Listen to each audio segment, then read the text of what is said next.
kita ni faedah dari sudut pendidikan. Dia panggil al-fawaid at-tarbawiyah. Al-fawaid at-tarbawiyah, apa yang kita dapat daripada surah ini. Tuan-tuan kena ingatlah. Yang kita dapat daripada surah ini, yang pertama sekali, wa ja'ala lakumus sam'a wal absara wal afidah. Tengok ayat yang awal kita baca tadi. Ayat 9. Allah kata, aku jadikan kamu pendengaran, penglihatan dan mata. Kata ulama, yang bagi lil insan, sepatutnya manusia itu bersyukur kepada Allah Ta'ala mengikut nikmat yang ada. Nikmat telinga ni besar, maka kita gunalah telinga untuk mendekatkan diri kepada Allah dengan belajar, dengar Quran, dengar nasihat, dengar benda-benda baik. Mata pula macam mana nak syukur mata? Dengan kita tak tengok benda-benda mungkar, benda maksiat, benda haram, tak tengok. Hati, al-qalbu, kita kena berfikir sebelum kita buat, sebelum kita bercakap. Aku nak buat benda ni, Allah izin ke tidak? Tak izin. No. Aku nak tulis benda ni ada manfaat tak? Menimbulkan spekulasi, menimbulkan fitnah. Jangan tulis. Kita ni orang Arab kata yutliku sara, lepas je ke tangan nak tulis apa tulis. La. Jadi hati kena mikir sebelum kita buat, fikir. Allahu Akbar. Mana kita faham tadi tertib mata telinga sudah kita bahas tadi. Saya tak nak ulang balik lah, kan? Mana tertib ni? Kemudian kita dengar, kemudian lihat, kemudian fikir. Kemudian jawab dalam peperiksaan. Masya Allah. Kenapa Allah Ta'ala buat telinga sam'a wal absar? Hikmah dia tadi kita sudah bincang. Telinga ni tak boleh dengar banyak benda, dia tak faham. Mata dia boleh tengok banyak perkara, dan telinga lebih hebat daripada mata. Wallahu alam. Yang kedua, dari sudut pendidik tarbiyahnya, qalilan ma tashkurun. Allah Ta'ala cerca mereka yang tidak bersyukur. Nikmat aku kau ambil, tapi kamu tidak syukur kepada aku. Ini satu benda yang besar. Alhamdulillah para pelajar sekalian, saya sudah sebut banyak kali kategori syukur itu. Syukur itu mengikut kategori. Orang ada harta, syukur dia dengan infak. Orang ada ilmu, syukur dia dengan mengajar. Orang yang dapat ilmu, syukur dia dengan beramal. Syukur, tengok kategori. Kenapa kuat tu solat sekarang ni? Alhamdulillah. Saya dah belajar ilmu ni. Saya dah belajar dah dengan guru Al-Faqih Abu Anas kata, kita kena jaga solat sunat kita hari-hari ni, kena jaga. Dia panggil projek mega mampu milik. Jadi saya tak tinggal lagi lah. Sebagaimana yang selalu dikempen oleh Abu Anas dalam buku dia tu, kan? Sunnah amalanku. Bagaimana contoh-contoh sahabat bila jumpa sunnah Nabi, mereka tak tinggal. Syukur. Maknanya syukur dapat ilmu, amalkan dia. Kata di para ulama, siapa dia nak ingat ilmu dia supaya tak lupa? Tulis, tip supaya tidak lupa ilmu. Apa dia? Yang pertama, kita ajar balik kepada orang. Yang kedua, kita amalkan apa yang kita belajar. Tak lupa, insya-Allah. Tapi kalau amal pun tidak, bagi tahu pada orang pun tidak, lupa terus. Kerana itu, tuan-tuan dan puan-puan yang duk catat belajar ni, contohnya kita belajar di masjid, anak tak pergi, kecil, budak-budak. Balik tu kita kumpul anak kita. Mari sini, mari sini. Mak nak cerita apa yang mak belajar tadi. Kenapa Allah tak buat telinga dulu, kemudian mata pula diguna jamak, kenapa absar, kenapa afidah? Masya Allah. Ini tip tak lupa ilmu dengan dua perkara. Yang pertama amal, yang kedua cerita, ajar kepada orang. Insya Allah tak lupa. Tapi kalau balik simpan, kita sendiri pun lupa juga. Apa lagi nak apa lagi nak suruh orang tak lupa, kita sendiri terlupa apa yang kita belajar. Na'udzubillah. Baik, yang ketiga, kita berpindah kepada fawaid ilmiah. Yang ketiga, Allah gambar di sini Al-Aziz Ar-Rahim. Ulama tadabbur kata isbatu hazainil ismaini min asma'ihi ta'ala.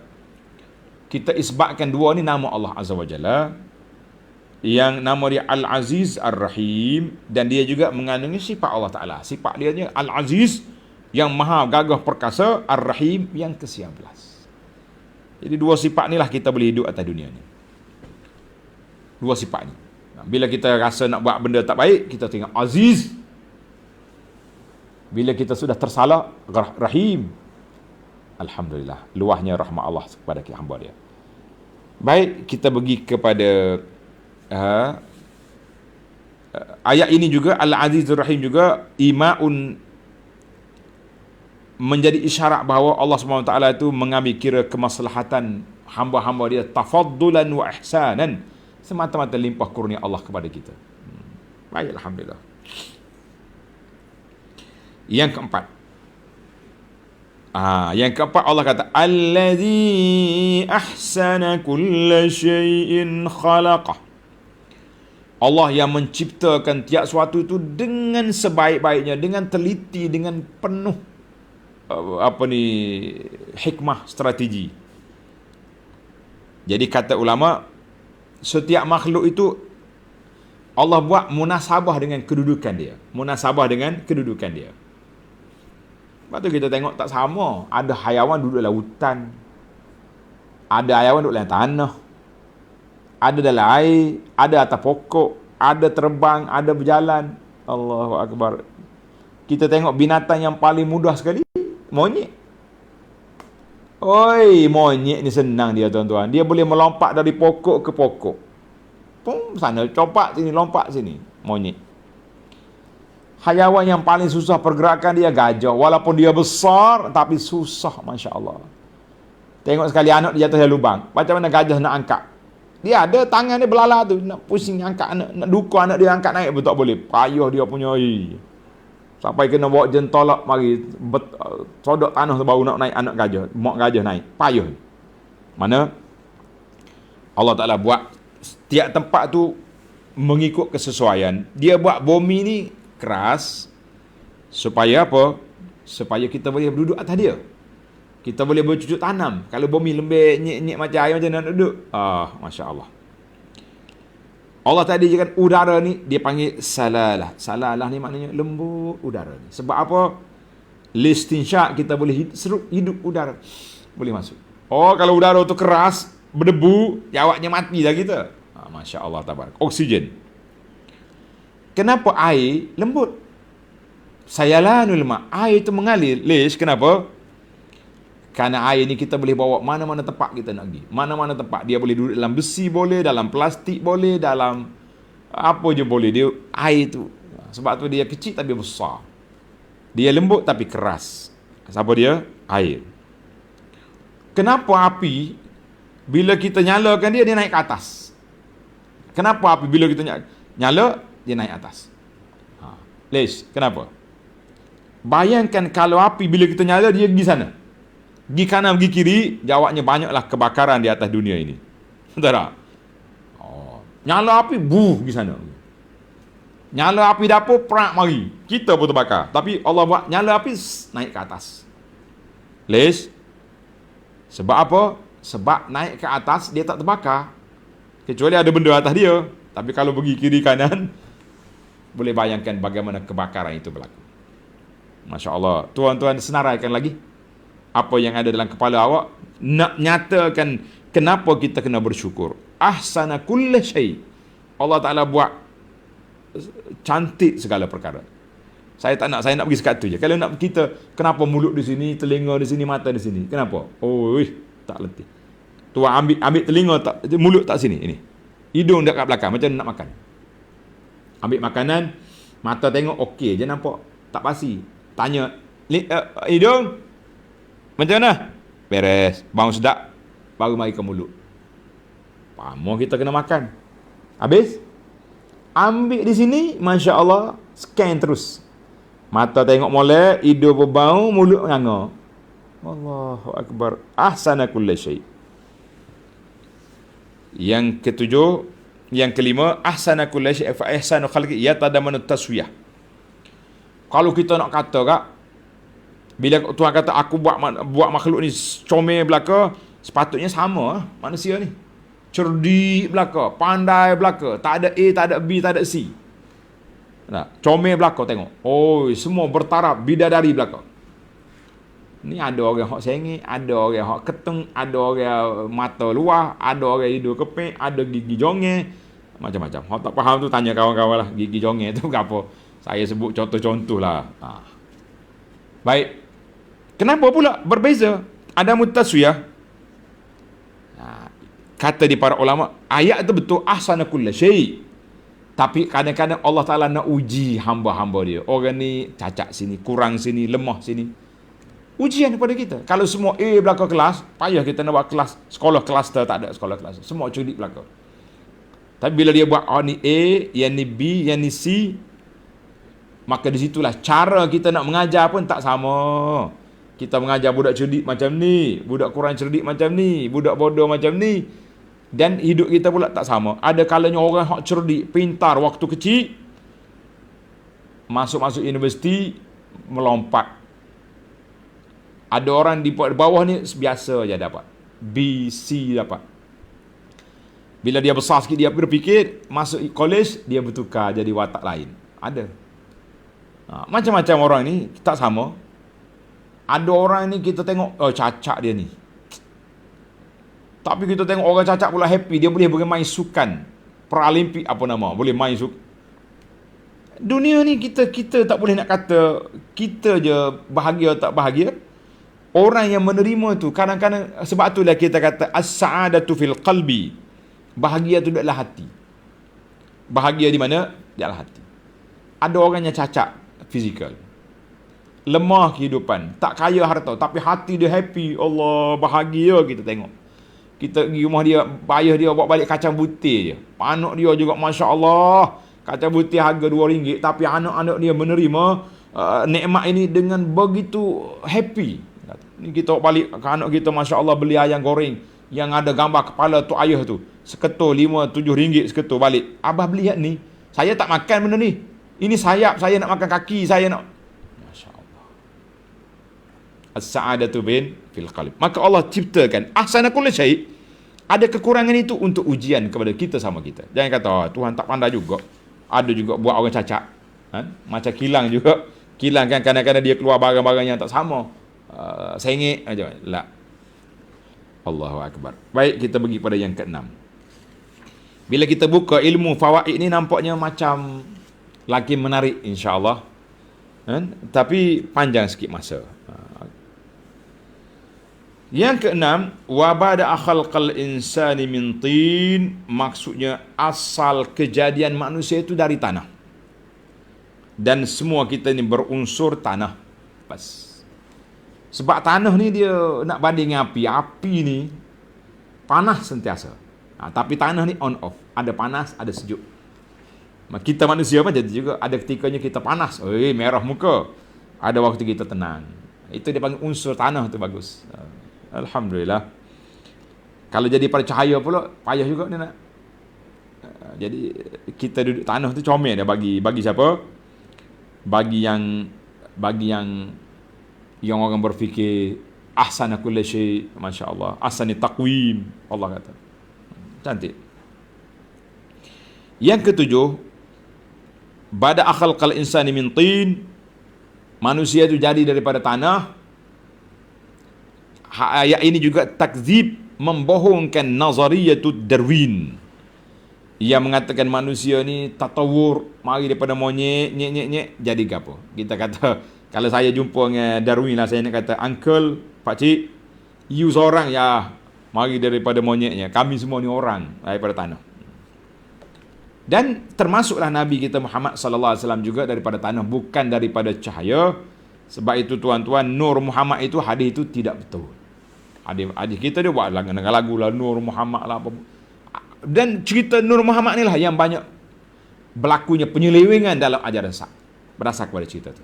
Jadi tak perlu percayalah Nur Muhammad. Kita kata Nabi Muhammad sallallahu alaihi wasallam, manusia, qul innama ana basyarum mislukum, mari daripada unsur tanah juga. Cuma kelebihan dianya, Allah Taala yuha ilayya, Allah bagi wahyu dia jadi sayyidul anbiya wal mursalin, sayyidu waladi adam yaumal qiyamah. Itu jawatan Nabi sallallahu alaihi wasallam. Yang ke-8, summa sawwahu wa nafakha fihi min ruhih. Allah kata ruhihi, ruhnya. Maknanya roh yang diciptakan oleh Allah Azza wa Jalla. Sebab itulah perkataan yang diidafakkan kepada Allah ada dua jenis. Idafak kepada Allah Ta'ala itu ada dua jenis. Dia kata idafak sifatun la takum bi anfusiha. Satu sifat yang sifat itu tak boleh. Kena idafak. Idafak mana sandarkan kepada Allah. Kita kata ilmu Allah. Kudrat kuasa Allah Ta'ala. Kalam Allah. Pendengaran, penglihatan. Ini dipanggil idafak sifat kepada mausuf. Sifat itu disandarkan kepada yang disifatkan. Kita kata benda ni terjadi di bawah ilmu Allah, terjadi dengan kudrat Allah. Itu dia panggil idafatu sifat ilal mausuf. Maka dia panggil sifat ini tak boleh berdiri sendiri kecuali dengan kita sandarkan kepada yang disifatkan. Itu ilmu sikit. Kepayahan ni. Yang kedua, idafatu a'yan munfasilah. Kita idafatkan benda yang tersendiri.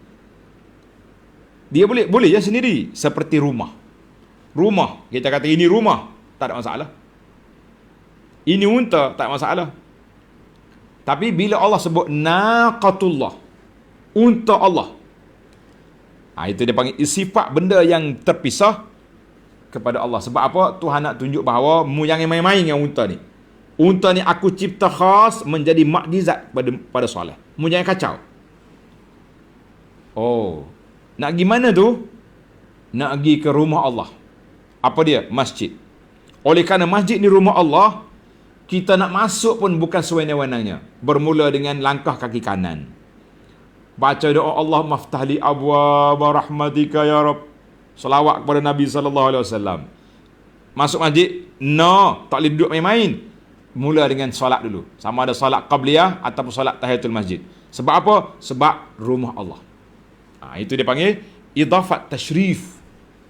Sandaran kemuliaan.